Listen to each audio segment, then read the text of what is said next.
कृष्ण पृष्ठाय भूतले श्रीमते भक्ति वेदांत स्वामी नामिने नमस्ते सारस्वते गौरवाणी प्रचारिणे निर्विशेष शून्यवादी पाश्चात्य सुतारिणे जय श्री कृष्ण चैतन्य प्रभु नित्यानंद श्री अद्वैत गदाधर शिवासादि गौर भक्तवृंद हरे कृष्णा कृष्णा कृष्णा हरे हरे राम राम राम हरे। ओम नमो भगवते वासुदेवाय।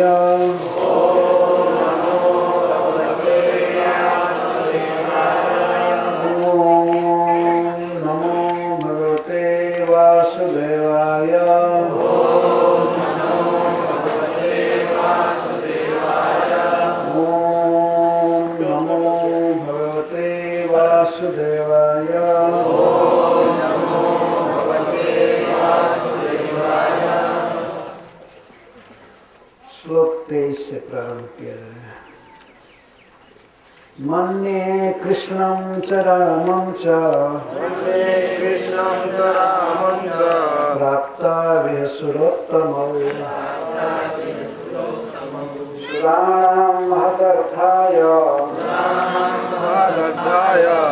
गर्गस्य वचनं यथा हंसं नागायुतो प्राणं मल्लौ गजपतिं तथा अवधिष्ठां लीलयैव पशुनिव मृगाधिपः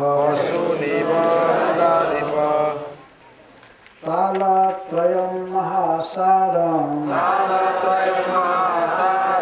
धनुर्यष्टिनिवेभरात् भञ्जैकेन हस्तेन सप्ताहमदधाद्गिरिं प्रलम्बोधेनुकोरिष्टः तृणावर्तो बकादयः दैत्यासुरासुरजितो हता जनेह लीलया। श्रीशुक उवाच इति संस्मृत्य नन्दः कृष्णानुरक्तभिः अत्युत्कण्ठो भवत्तुष्णीं प्रेम प्रसरविह्वलः यशोदा वर्ण्यमानानि पुत्रस्य चरितानि च श्रीमन्तशृण्यवासाक्षे स्नेहस्नुत्पयोधरा तयोरित्थं भगवती कृष्णे नन्दयशोदयोः वीक्ष्यानुरागं परमं। ये र पर हो गया है बिंदु होना चाहिए माँ पर। वीक्ष्यानुरागं परमं नन्दनाहोधवो मुदा। उद्धव उवाच युवां श्लाघ्यतमो नूनं देहिनामिह मानद नारायणेऽखिल गुरौ यत्कृतामतिरेदृशी एको हि विश्वस्य च बीजयोनि रामो मुकुन्दः पुरुषः प्रधानम् अन्वीय भूतेषु विलक्षणस्य ज्ञानस्य चेषा तैमौ पुराणौ यस्मिन् जनः प्राणवियोगकाले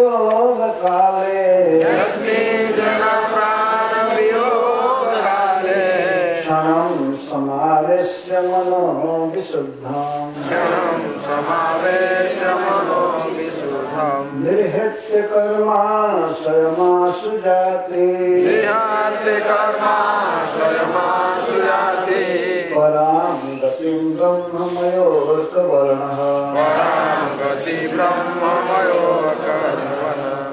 तस्मिन् भवन्तावखिलात्महेतौ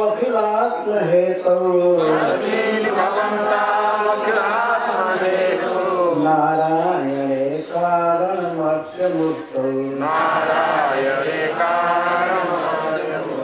भावं विधत्तां नितरां महात्मा किं वा वसिष्ठं युवयोः सुकृत्यम् आगमिष्यत्य दीर्घेण कालेन व्रजमच्युतः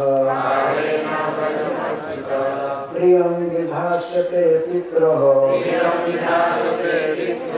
भगवान् सात्वतां पतिः हत्वा कंसं रङ्गमध्ये प्रतीपं सर्वसात्वतां यदा वः समागत्य कृष्णः सत्यं करोति तत् मा खिद्यतं महाभागौ द्रक्ष्यथ कृष्णमन्तिके अंतर्हृदि सभूतानां आस्ते ज्योतिर्वैधसी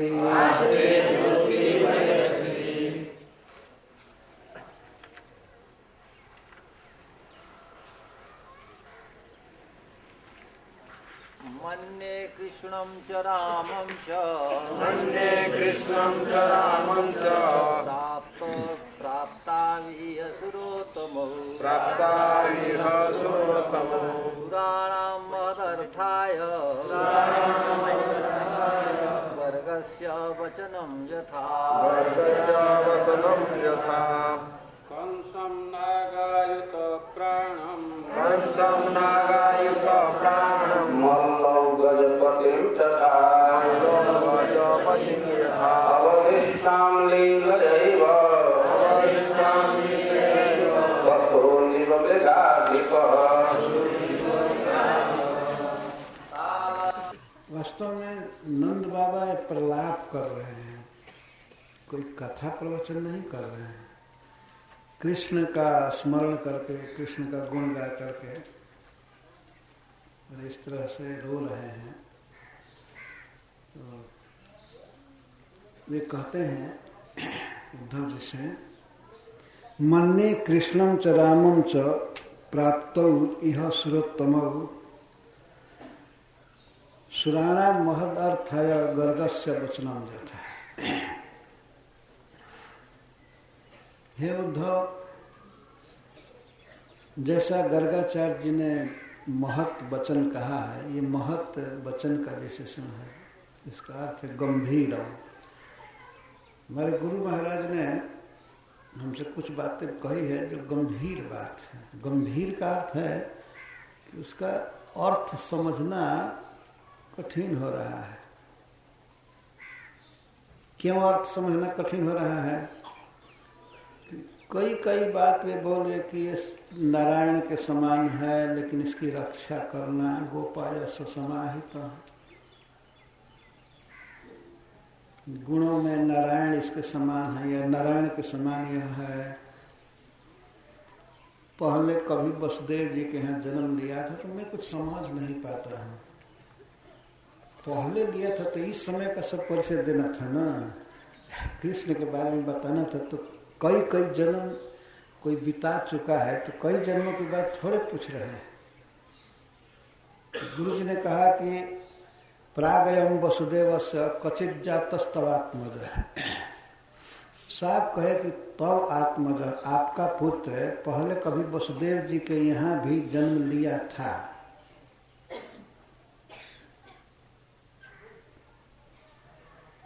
बहुत गंभीर बात बोले। गंभीर का एक अर्थ है समझने में दुस्सह के, और बहुत महत्वपूर्ण बात ये भी अर्थ है गंभीर। महत वचन।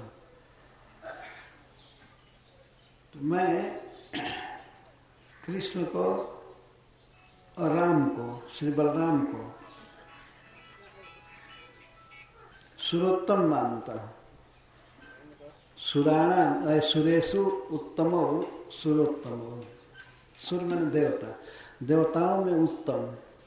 तो देवताओं में सबसे उत्तम है भगवान श्री विष्णु और भगवान श्री शिव शंकर जी, सुरोत्तम इनको कहा। तो मैं तो कृष्ण बलराम को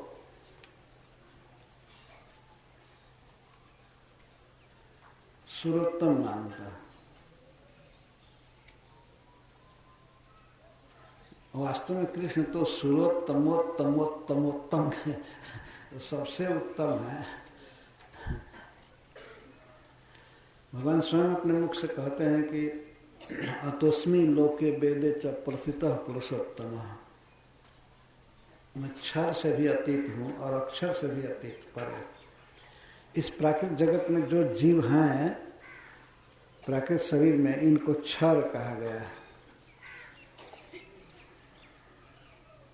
और भगवान के धाम में जो जीव रहते हैं नित्य मुक्त हैं उनको अक्षर कहा जाता है। तो भगवान कहते हैं कि मैं अक्षर और क्षर दोनों से परे हूँ। इसलिए लोक में भी, सारे जगत में और वेद में भी, सारे शास्त्रों में भी मुझको पुरुषोत्तम कहा जाता है। गीता का 15वां अध्याय पुरुषोत्तम योग है, जिसमें भगवान स्वयं अपने विषय में बोले हैं। परंतु गर्गाचार्य नंद महाराज ज्यादा से ज्यादा कृष्ण को बढ़ा रहे हैं कि कौन है तो देवता में उत्तम। ये नहीं, इस निष्कर्ष पर नहीं पहुंच रहे हैं कि ये साक्षात स्वयं भगवान हैं, देवता तक चढ़ा रहे हैं। और वो इसलिए कि सोचते हैं कि जब कृष्ण का ये सब गुण वर्णन करूंगा, ऐश्वर्य की बात कहूंगा, तो कृष्ण के प्रति मेरा पुत्र स्नेह शिथिल होगा, और यह पुत्र स्नेह ही इतना दुख दे रहा है। पुत्र स्नेह के कारण मेरा खान पान सब शिथिल हो चुका, मरने की दशा है। उद्धव से कुछ कहूंगा, कृष्ण के ऐश्वर्य का वर्णन करूंगा, तो कुछ पुत्र भाव कम होगा और सुखी हो जाऊंगा। लेकिन जितना ही वे वर्णन कर रहे थे ऐश्वर्य का या माधुर्य का, तो उनका पुत्र भाव, पुत्र स्नेह उतना ही अधिक बढ़ रहा था। नंद बाबा का वात्सल्य भाव कभी शिथिल नहीं हो सकता है। तो कहते हैं कि मैं मानता हूं, मन में मैं यही सोचता हूं कि कृष्ण और बलराम ये दोनों विष्णु भगवान और शंकर भगवान हैं।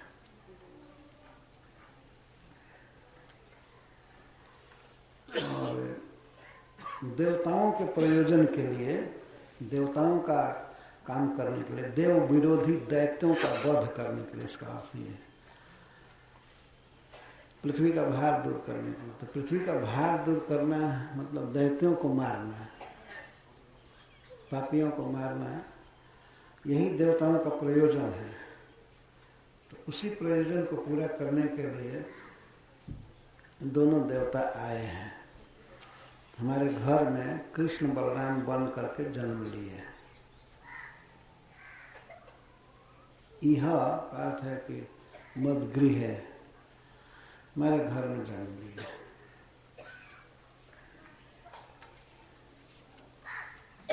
इसके साथ ही कह रहे हैं कि सबसे बड़ा प्रमाण ये है कि गुरु का वाक्य है, गर्गाचार्य जी ने कहा है, उनका अनुभव तो झूठा हो नहीं सकता। ऐसे उन्होंने ये नहीं कहा कि ये नारायण है, शंकर है। उन्होंने कहा कि यह विलक्षण लड़का है, गुणों में नारायण के समान है। तो उद्धव हम यही सोचते हैं कि तुम नारायण ही एक है, एक सांवला जो है नारायण है और गोरा बलराम और शंकरषण है।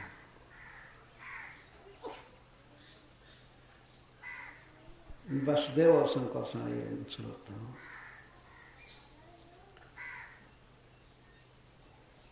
देवताओं के प्रयोजन के लिए जन्म लिए हैं, देवताओं का काम करने के लिए दोनों आए हैं। हमसे हमारा काम थोड़े करेंगे, हमको तो छोड़ करके चले गए, काम क्या करेंगे। गर्गाचार्य जी का तो वचन है ही, आर्ष प्रमाण है। कृष्ण बलराम देव श्रेष्ठ हैं, मनुष्य नहीं है दोनों। इसके साथ ही साथ हमारा अनुभव भी, हमने जो देखा है, सुना है, उसके अनुसार भी यही पुष्ट होता है कि ये दोनों देव श्रेष्ठ। एक वासुदेव हैं और एक शंकरषण। भगवान विष्णु और शेषनाग, ईश्वरोत्तम, देवताओं में सबसे श्रेष्ठ, देवताओं से श्रेष्ठ, देवताओं में श्रेष्ठ नहीं, देवताओं से श्रेष्ठ। क्या क्या आपने देखा है, सुना है, कैसे आप ये बात कह रहे हैं?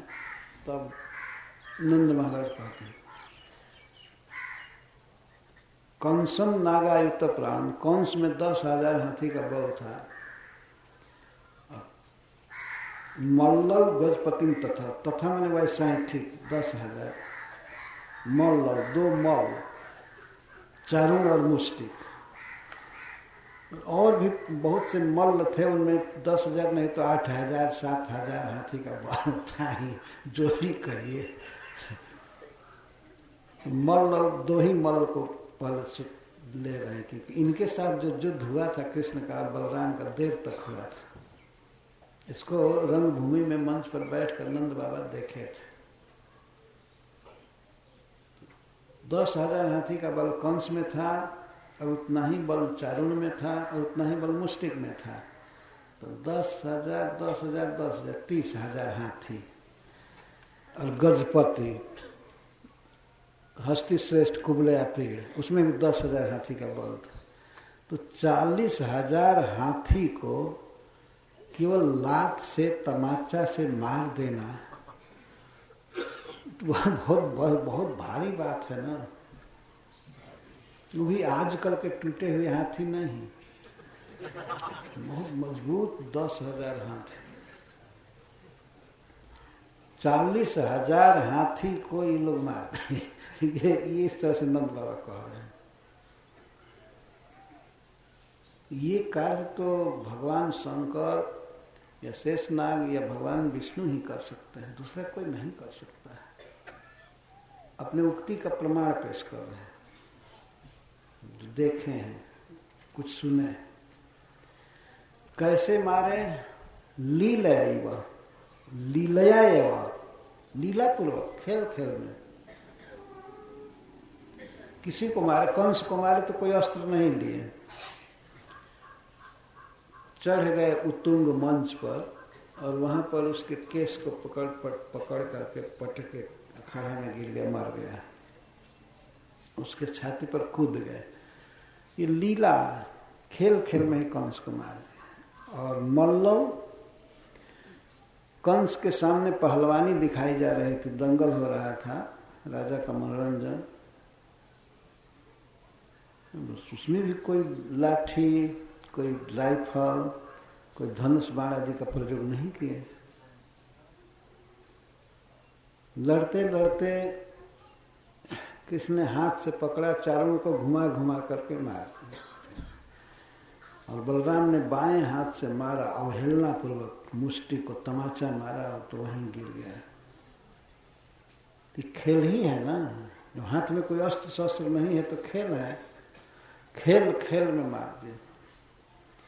और गजपति को हस्तिराज को, कुबलया पीड़ को उसकी सूंड पकड़ करके, पूंछ पकड़ करके मार दी।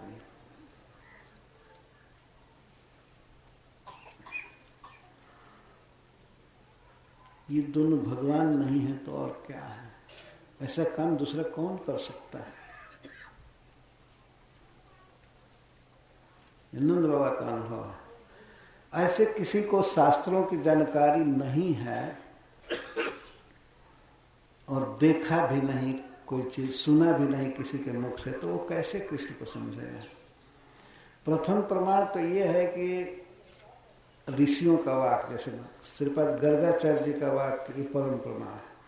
यदि वे कहते हैं कि ये भगवान है तो भगवान हैं। तो गुरु का वचन भी सुने हैं, शास्त्र भी सुने हैं और प्रैक्टिकल भी देखे हैं। वही चीज हुआ। अब संशय की कहाँ बात है? इसीलिए नंद बाबा कहते हैं कि मन ने कृष्णम च रामम च प्राप्ता भी सुरत्तम। मन ने, मैं उनको देवश्रेष्ठ मानता हूं, न तू पुत्र इति अर्थ। ये केवल कह रहे हैं, थोड़े देर के लिए, क्षण भर के लिए विचार आया है, लेकिन स्थायी भाव इनका धसा हुआ है हृदय में कि कृष्ण बलराम पुत्र ही हैं और दूसरे नहीं है। ये सब तो लीलाएं वे देखे हैं और गर्गाचार्य जी की बात भी सुने तो उसे विश्वास थोड़ा थोड़ा होता है, लेकिन ज्यादा लीला तो यही देखे हैं कि बाबा मुझे गोद में लीजिए, रो रो करके कहते हैं कृष्ण, मैं गोद में आना चाहता हूँ, गोद में आना चाहता हूँ। और कई भय की लीला, भूख की लीला करते रहते हैं। वन से लौट करके प्रथम दिन आए तो कहा बाबा आदमी बाघ देखा, लेकिन बाघ नहीं, साधारण जीव देखे थे। बाघ देखा तो हाँ, और भैया बलराम हमको अकेले छोड़ के चला गया है। बलराम जी बहुत मजाक करते थे। कृष्ण कहीं रहते थे, एकाएक हल्ला करते थे, सभी गोपों से सिखा देते थे सब भाग जाना, इधर उधर छिप जाना, हल्ला करते थे, बाघ आया, सब भाग गए। कृष्ण रोने लगे और कोई बच्चा बाघ की बोली बोलता था तो और रो दिए कि बाबा के अलावा कोई रक्षक नहीं है, सब हमको धोखा दिए, ये दिए, और रोने लगते। मैया महिदाऊ बहुत सताए, मुझको बहुत सताया, हमको छोड़ करके चला गया, मैं अकेले रो रहा था। माँ जसोदा कहती है ये बलराम बहुत बुरा लड़का है। तो बुला कर कहती तुम अकेले छोड़ करके गया था? बलराम जी को बुला करके पूछती है तुम अकेले छोड़ा था? नहीं मैया थोड़ा मजाक कर रहा था। तो ऐसे मजाक किया जाता है, ये अभी भी रो रहा है। कोई विलक्षण, और कोई लोमड़ी को, सियार को भी देख लिए थे तो कहते थे बाघ देखे थे, ये किए थे। ये सब लीलाएं हैं, कैसे मान सकते थे नंद महाराज की ये भगवान है?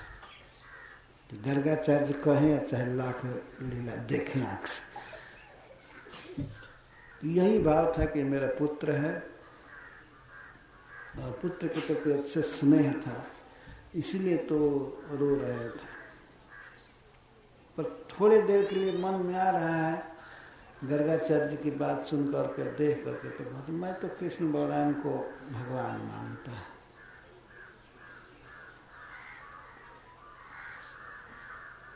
आगे सुनेंगे कि भगवान मानते ये कहा, लेकिन क्षण भर का विचार था। प्रमाण दे रहे हैं पर तालत्रयम महासारम धनुर्यष्टि मिवे विराट बभंजई के न हस्ते में। हमने देखा था अपने आंख से कंस के रंगशाला में, नहीं, कंस के यज्ञ मंडप में एक धनुष रखा था और उसके लिए बहुत से रक्षक भी थे, बहुत सिपाही पुलिस सब खड़े थे, इसकी रक्षा होनी चाहिए। तो कृष्ण बलराम रास्ते में पूछे मथुरा जी के गलियों में घूम रहे थे, तो रास्ते में किसी से पूछे धनुष जग कहाँ हो रहा है? तो किसी ने बताया कि ऐसे चले जाइए, वहां से इतनी दूर पर है। कृष्ण गए और मथुरा की जनता तो जा ही रही थी, बहुत भारी भीड़ थी। कृष्ण बलराम आगे बढ़ गए, अपने सखाओं को छोड़ करके आगे बढ़ गए और कृष्ण सीधे धनुष के स्थान पर जाने लगे। जैसे कोई मंदिर में जाए और डीटी रूम में सीधे घुसने लगे, उसको तो रुकेंगे ना कि हाँ ये सेकेंड सेशन लिया कि नहीं, इधर के वहाँ रहा है, इधर के। कृष्ण गए, कोई भय नहीं था, पुलिस सब खड़े थे और लोग रोक रहे थे, ऐ इधर नहीं, इधर नहीं, इधर नहीं, अरे अरे क्या कर रहा है लोग ये क्या कर रहा है, नहाया धोया है, शिव जी का धनुष से पूजा की जाती है, उधर नहीं जाना है, नहीं जाना है, नहीं जाना है। वो लोग मारने के लिए दौड़े, घेर लिए चारों तरफ से, कृष्ण बलराम को चारों तरफ से घेर लिए, बब्रू लिखा गया कि घेर लिए, आवरण कर लिए और मारने के लिए चले, हथियार उठाए, सब मारना ही चाहते थे, पकड़ना चाहते थे। तब तक तो कृष्ण धनुष के पास गए, ऐसे बाएं हाथ से उठाए, अवज्ञा पूर्वक बाएं हाथ से उठाया और ऐसे जमीन पर रखकर तड़ से गन्ना जैसे तोड़ा जाता है वैसे तोड़ दिए। यहाँ तो जस्टी लिखा गया है, लेकिन जस्टी का अर्थ है गन्ना, आगे कहा गया है। यहाँ पर हरिद्वार में जब लीला कहा था तो उसमें याद आ रही थी, गन्ना के समान, जैसे कोई गन्ना तोड़ दे। और कौन तोड़े? विराट गजेंद्र, हाथियों में सर्वश्रेष्ठ हाथी जैसे गन्ना तोड़ दे। जो भारी भारी वृक्षों को तोड़ता है उसके लिए गन्ना तोड़ना कौन सी बड़ी बात। तो जैसे हाथी गन्ना को तोड़ दे, वैसे श्री कृष्ण सबके देखते देखते तोड़ दिए। जब तोड़ दिए कृष्ण तो इसके बाद रस्सी को भी तोड़ दिए। दो जगह हो गया। तो एक को ये लिया और इशारा किए बलराम जी को कि लीजिए ये अस्त्र। तो बलराम जी लिए और जितने पुलिस थे वहाँ, कंस के सब साथी थे, पापी लोग, सबको मार दिए वहीं पर। जो जो इनको मारने के लिए घेरे, तो सरकारी नौकर थे बेचारे, क्या करें, कंस के का आदेश था। तो जो आए तो कृष्ण मारे कुछ लोगों को और कुछ को बलराम जी। धनुष चला करके नहीं, धनुष के खंड से, एक एक खंड से मारना चलकर वहीं पर मार दिया, बाकी लोग भाग गए। ये पहला ऐश्वर्य प्रदर्शित किया भगवान ने। तो उसी की नंद बाबा याद कर रहे हैं कि तालत्रयम महासारम, धनुष कितना लंबा था, मजबूत था। धनुष का वजन था 3.5 लाख मन, 3.5 लाख मन। एक मन 38 किलो का होता है, 37.5 किलो। 40 शेर का एक मन होता है। तो 3.5 लाख मन धनुष था। उसको आज तक कोई नहीं उठाया था, कंस भी नहीं उठाया था। ये केवल पूजा होती थी, पता नहीं किस दिन काम में आता फालतू धनुष, ऐसे पूजा हो रही थी। धनुष यज्ञ का बहाना किया था, बहुत बड़ा फेस्टिवल। तो जिसकी पूजा हो रही थी उसी की पूजा भगवान ने कर दिया, तोड़ करके फेंक दिया। बहुत भारी निराशा हुई। और कंस के लिए यह भविष्य का वचन था, भविष्यवाणी थी कि जिस दिन धनुष तोड़ा जाएगा तो तुम समझ लेना कि तुम्हारी मृत्यु आ गई। एक प्रकार से भगवान ने नोटिस दे दिया है। सब लोग रोक रहे थे और परम दुस्साहसी कृष्ण जा करके तोड़ दिया। एक छोटा सा बच्चा गया, चारों तरफ पुलिस अपना हथियार लेकर के खड़े हैं और कोई भय नहीं, जाना खेल खेल में तोड़ देना। और उसके बाद भी जब लोग प्रभाव देख करके भी कृष्ण को बांधने के लिए चले, कहने लगे बांधो बांधो। बांध करके दिखाना है कि जीवित ही पकड़कर कंस के सामने हाजिर करना है। घेरो, बांधो, ये करो वो करो, तब तक सब मारे गए। धनुष कैसे तोड़े? एकेन हस्तेन वामेन इत्यर्थ। बाएं हाथ से धनुष तोड़ दिया। उठाए, पहले उठाए और उठा करके एक सिरा पकड़े, एक सिरा को जमीन से लगाए, ऐसे गन्ना जैसा तोड़ दी। इसको कहते हैं भगवान। भले वो बाल लीला कर रहा है तो क्या। अच्छा, इसके साथ ही इस प्रकार का स्वर्ग की लीला नंद बाबा याद कर रहे हैं तो कहते हैं सप्ताहम अदधात गिरी, और एक ही हाथ से गिरिराज गोवर्धन को उठा लिया, एक ही हाथ से। ये दोनों कर्म का एक ही साधन है। बभंज एकेन हस्तेन और एकेन हस्तेन गिरिम दधात, वो भी सप्ताहम। एक ही हाथ से 7 दिन पर्वत उठाए रहा, हाथ बदला भी नहीं। किसी आदमी पर भार किसी चीज का होता है तो इस हाथ से इस हाथ पर रख ले, तो इस कंधा से इस कंधा पर, कभी पीठ पर, कभी सिर पर, लेकिन एक हाथ से और हाथ के कनिष्ठा अंगुली पर बाएं हाथ से उठाया। बायां हाथ जनरली कमजोर माना जाता है ना। सामान्यतः यही नियम है। किसी किसी का बायां हाथ बलवान होता है, बाएं हाथ से लिखता है या काम करता है, लेकिन ज़्यादातर देखा जाता है कि दाहिना हाथ बलवान होता है और बायां हाथ कमजोर होता है। कृष्ण ने बाएं हाथ पर उठाया। यदि भगवान के लिए बाएं दाएं का कोई भेद नहीं है, लेकिन फिर भी लोक के अनुसार बोल रहे हैं बाएं हाथ से। और बाएं हाथ में भी अंगुली पर, और अंगुली में भी सबसे छोटी अंगुली पर उठा लिया, और वो भी सप्ताह 7 दिन धारण किया। पैर से भी एक पग चला नहीं, उठाए रखा। तो ये सब क्या है? इससे पता चलता है कि कृष्ण साक्षात भगवान है। बलराम जी को भी शामिल करके कह रहे हैं कृष्ण बलराम दोनों ईश्वर हैं, सुरोत्तम है। अब ब्रज की याद कर रहे हैं फिर, और असुर मारने की। प्रलंबो धेनुको रिष्ट तृणावर्तो बकादय। प्रलंबासुर, धेनुकासुर, अरिष्टासुर, तृणावर्तासुर, बकासुर आदि दैत्यासुरासुर जितो, ये सब दैत्य थे और देवताओं को और दैत्यों को, असुरों को भी जीत लिए थे। सुरासुर जीता। बकासुर, तृणावर्त, अरिष्टासुर, धेनु, प्रलंब और पूतना, अघासुर इत्यादि आदय शब्द से तात्पर्य।